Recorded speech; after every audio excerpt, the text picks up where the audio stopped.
Magandang araw sa lahat. Ito na naman si Kuya Eugene. Ito ang ating panibagong video. Ito pala yung Taoist Temple mga idol, no? Pag pumunta tayo ng Taoist Temple, dito tayo dadaan sa may hagdanan paakyat para makita natin ang palasyo na templo. Ayan, dito sa Taoist Temple. So pag mga bata-bata lang yung itour ko, dito ko na idaan sa hagdanan dahil pag mga bata, malakas pa ang mga tuhod. Pero pag mga senior, pwede rin sa taas, doon na lang sila i-drop. Kasi consider na yan senior eh. Mahirap naman pag dito pa sila akyat. Baka pagdating nila sa taas, hindi na sila makapag-picture. Ayan, kasi mataas-taas naman talaga ang hagdanan dito mga idol. So ito yung Mount Everest. Ay mali, ito pala yung Taoist Temple. Yan o. Mayroon, kita mo yung mga guests nagpipicture-picture doon. At yan na yung pinakaharap nila mga idol. Yung pinakaharap yan o. Pakita natin ha.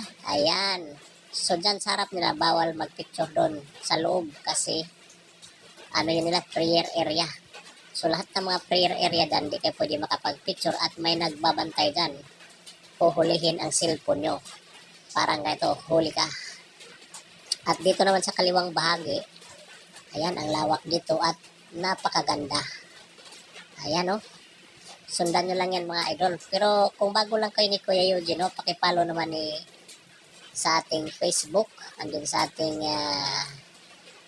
YouTube, Bermoy Brother din, mga idol. So, pag nakapollow kayo dyan ni Kuya Eugene, natural.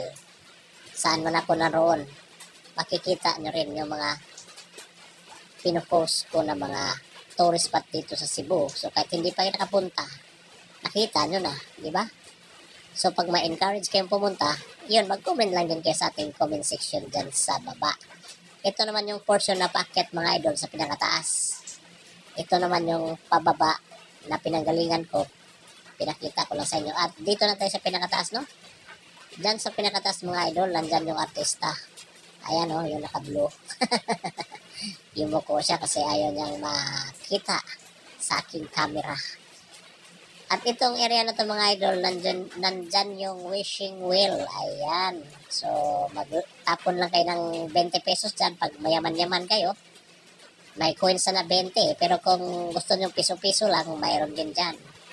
Magtapon lang kayo dyan. Wala naman limit hanggat ilan ihulog nyo. At mag-wish kayo na sana ang inyong love ay may forever. Ayan, no? At tingnan mo naman yung doon sa kalayuan. Kinuhaanan ko na ng video. Ang ganda ng mga bahay doon. Ang lalaki.